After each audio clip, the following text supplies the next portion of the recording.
नमस्कार मित्रांनो, श्री स्वामी समर्थ.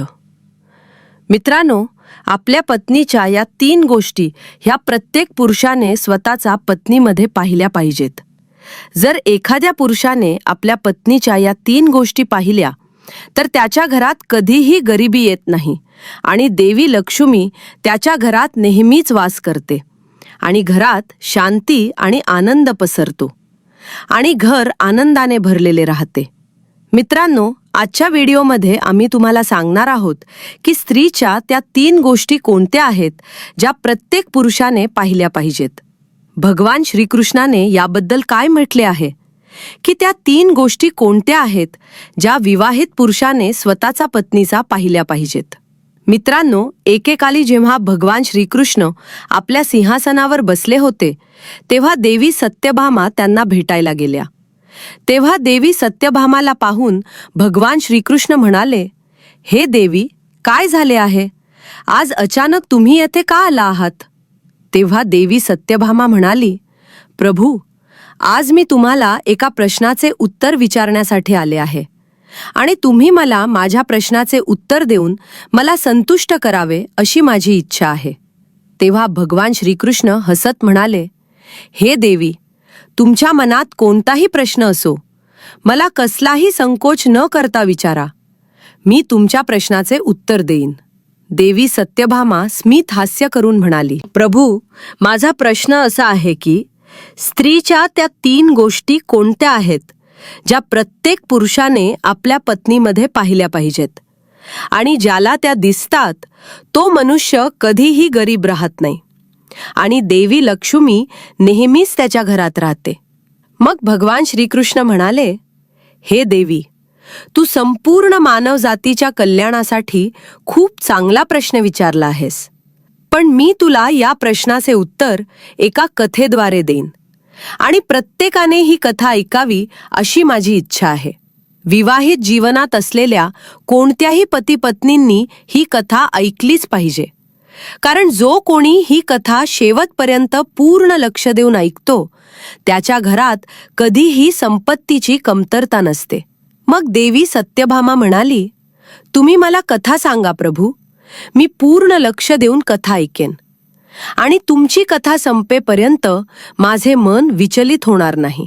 कथा सुरू करताना भगवान श्रीकृष्ण म्हणाले, एकेकाळी विदर्भ नगरात एक गरीब शेतकरी माधव राहत होता आणि तो इतका गरीब होता की त्याच्या घरात धनधान्यही नव्हते. कधीकधीच त्याला जेवायला पोटभर मिळत असे आणि कधीकधी तो रिकाम्या पोटी तसाच झोपत असे आणि त्या गरीब माणसाकडे घालायला कपडेही नसत. तो दररोज एकच कपडे घालायचा.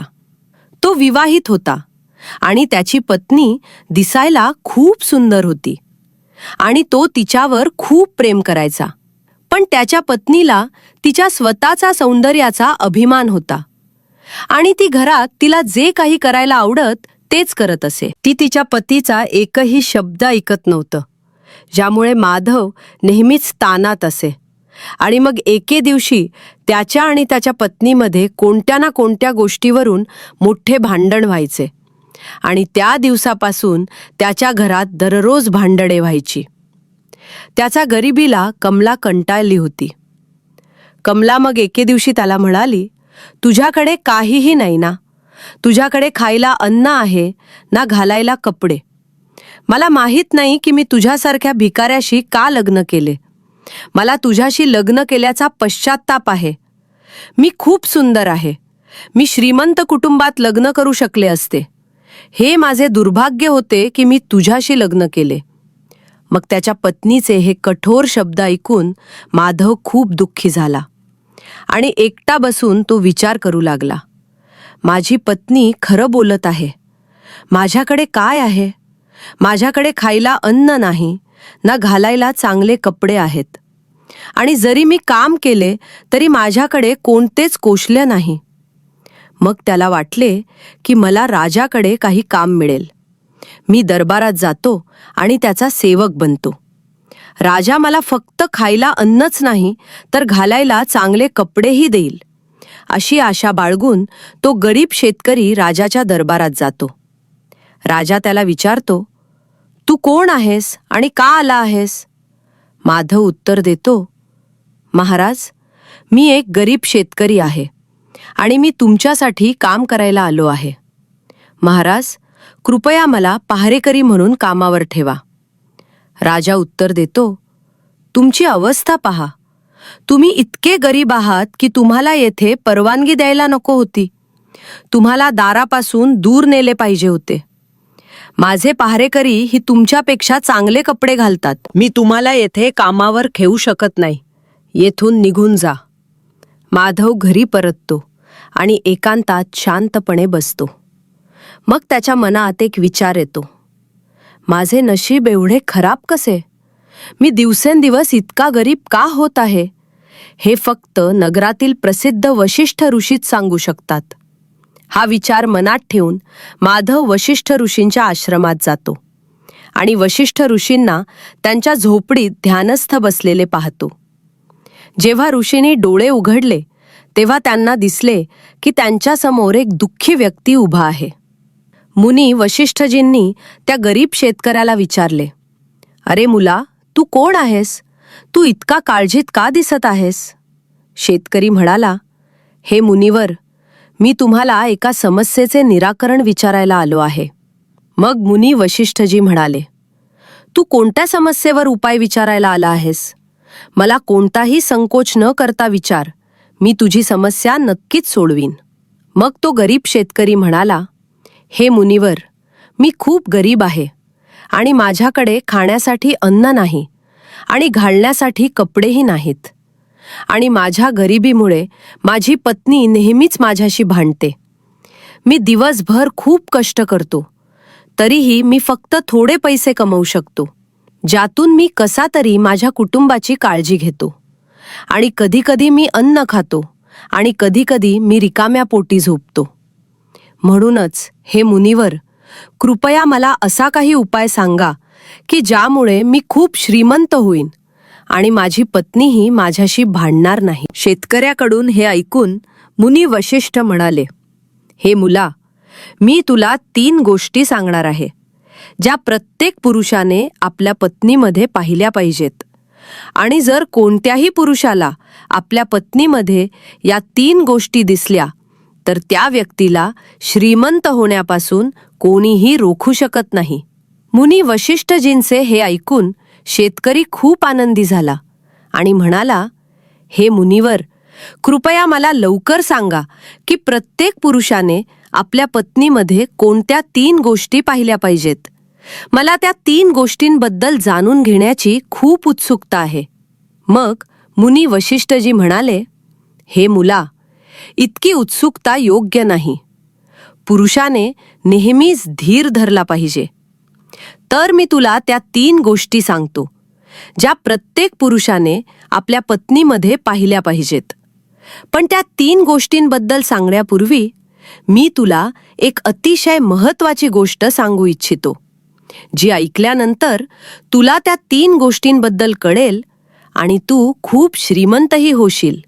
पण तुला ही गोष्ट पूर्णपणे ऐकावी लागेल, तरच तुला तुमच्या आयुष्यात सुख, शांती आणि संपत्ती मिळेल. मग माधव म्हणाला, हे मुनिवर, कृपया मला ती गोष्ट सांगा. मी तुम्हाला वचन देतो, मी ती शेवटपर्यंत ऐकेन. कथा सांगताना ऋषी वशिष्ठ म्हणाले की एका गावात एक व्यापारी राहत होता. तो त्याच्या गावातील सर्वात श्रीमंत व्यापारी होता. तो त्याच्या पत्नीवर खूप प्रेम करत असे आणि त्याची पत्नीही त्याच्यावर खूप प्रेम करत असे. त्यांच्या घरात कधीही भांडणे होत नसत. म्हणून देवी लक्ष्मी त्याच्या घरात राहायची आणि त्याचे घर नेहमी धनधान्य आणि आनंदाने भरलेले असे. तो नेहमीच त्याच्या व्यवसायात नफा मिळवत असे. व्यापारी आणि त्याच्या पत्नीमध्ये इतके प्रेम असल्याने त्याचे शेजारी त्याचा हेवा करू लागले. शेजारी त्यांच्यावर जळत असत. यामुळे काही महिला व्यापाऱ्याच्या पत्नीशी नीट बोलत नसत आणि दिवसभर काही महिला एकमेकांशी तिच्याबद्दल वाईट बोलत असत. त्या व्यापाऱ्याची पत्नी दररोज संध्याकाळी तिच्या घराबाहेर दिवा लावत असे. मग एके दिवशी जेव्हा ती तिच्या घराबाहेर दिवा लावत होती तेव्हा काही महिला तिथून जात होत्या. त्या महिला तिला विचारू लागल्या, तू दररोज घराबाहेर दिवा का लावतेस? असे करून तुला काय फायदा होतो? असे करू नकोस. पण तिने कोणाचेही ऐकले नाही आणि दररोज तिच्या घराबाहेर दिवा लावत राहिली. अशा प्रकारे बरीच वर्ष गेली आणि मग हळूहळू व्यापाऱ्याच्या घरात सर्व काही त्याच्या पत्नीच्या इच्छेनुसार होऊ लागले. ती कोणाचीही आज्ञा मोडत नव्हती. ती तिच्या मनाप्रमाणे घर चालवत होती आणि ती व्यापाऱ्याचेही ऐकत नव्हती. व्यापाऱ्याने कधीही त्याच्या पत्नीला काहीही सांगितले नाही. ती जे काही म्हणेल ते तो करत असे, कारण त्याला माहीत होते की जर त्याने काही सांगितले तर त्याची पत्नी त्याच्याशी भांडेल. त्याला त्याच्या पत्नीशी भांडायचे नव्हते. व्यापाऱ्याला त्याच्या पत्नीवर इतके प्रेम होते की तिला एखाद्या गोष्टीचा राग आला तरी तो तिला शांत करायचा. असेच बरेच दिवस गेले. मग हळूहळू ही बातमी शहरात पसरली आणि शहरातील प्रत्येकाने व्यापारी आणि त्याच्या पत्नीच्या प्रेमाचे उदाहरण एकमेकांना देऊ लागले. मग हळूहळू ही बातमी राजाच्या दरबारात पोहोचली की व्यापारी आणि त्याची पत्नी एकमेकांवर खूप प्रेम करतात.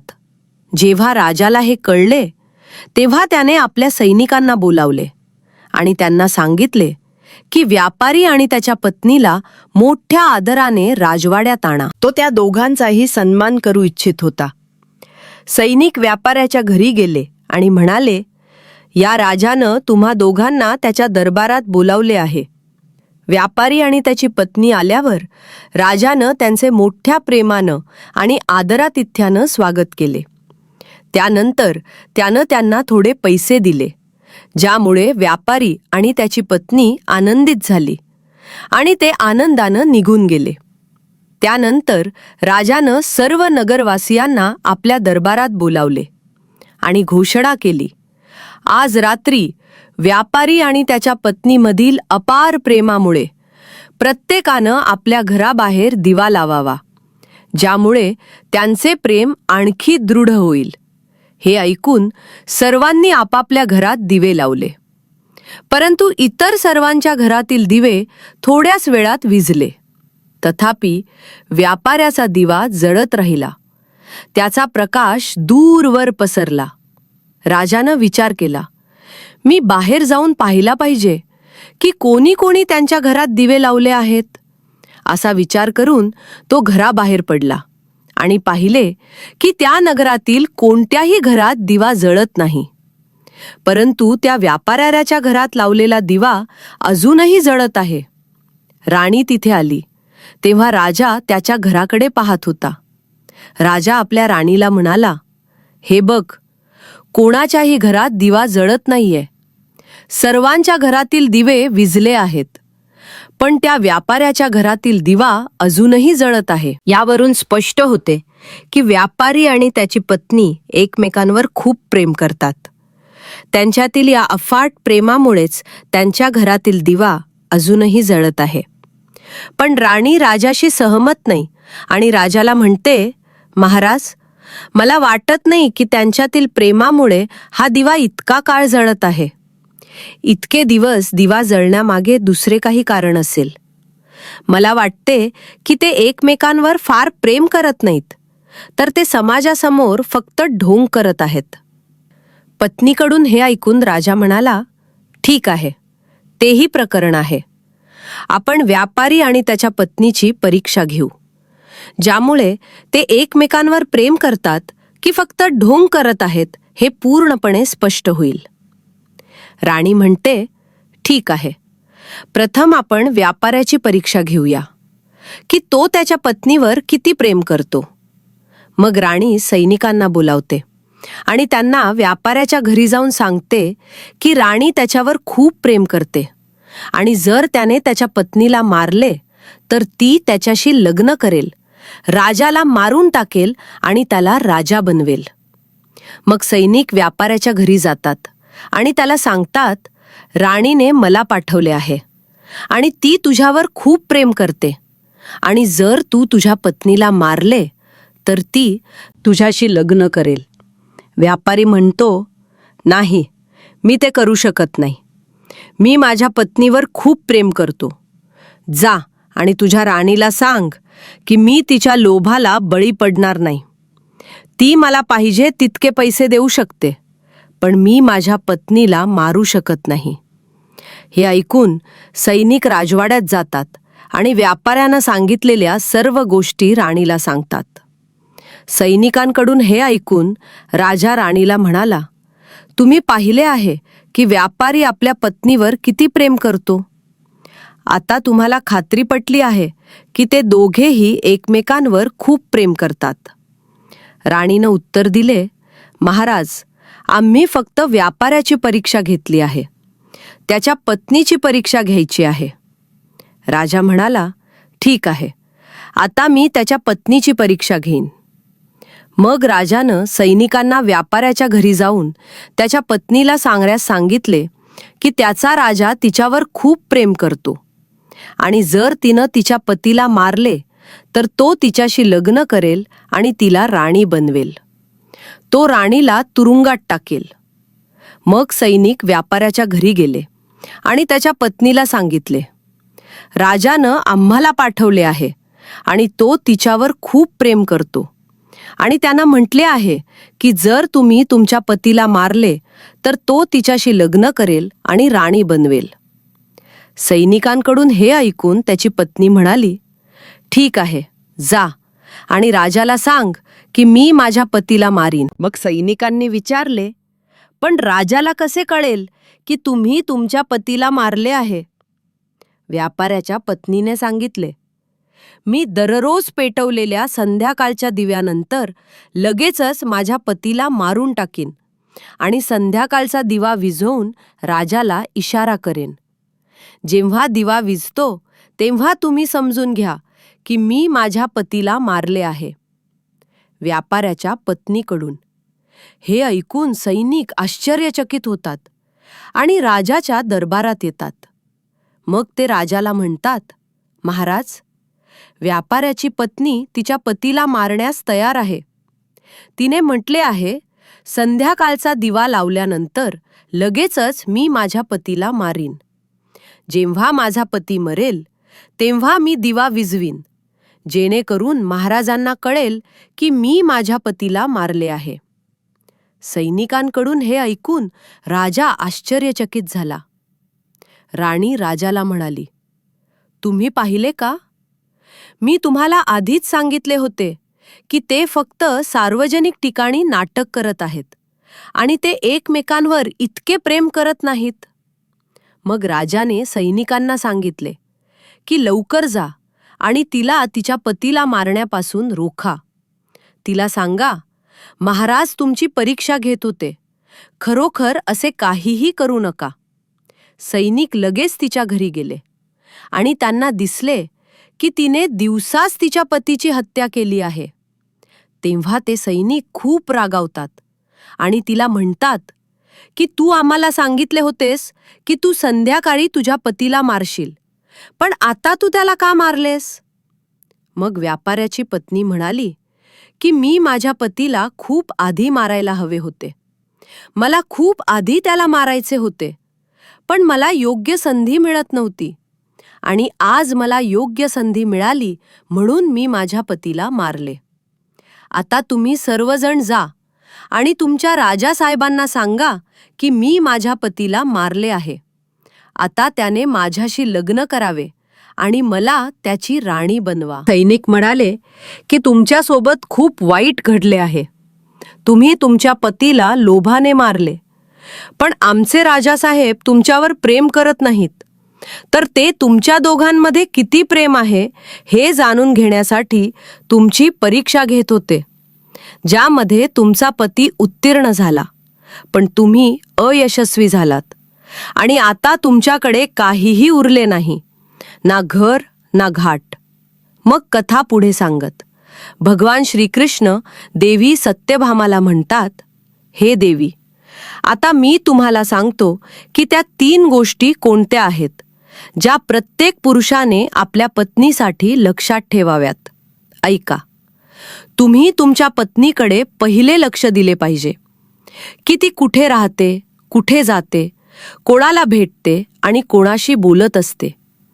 जो कोणी आपल्या पत्नीच्या या गोष्टी पाहतो त्याच्या घरात कधीही भांडण होत नाही आणि त्याच्या घरात नेहमी आनंद आणि शांती असते.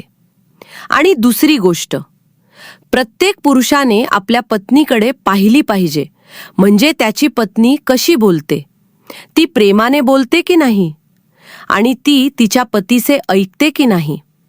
कारण ज्या स्त्रिया आपल्या पतीचे ऐकत नाहीत आणि नेहमीच त्यांच्या इच्छेनुसार सर्व काम करतात, अशा स्त्रिया घरात त्रासाचे कारण बनतात. तिसरी गोष्ट, प्रत्येक पुरुषाने आपल्या पत्नीत पाहिली पाहिजे, ती म्हणजे तिचे इतर कोणत्याही पुरुषाशी संबंध नाहीत.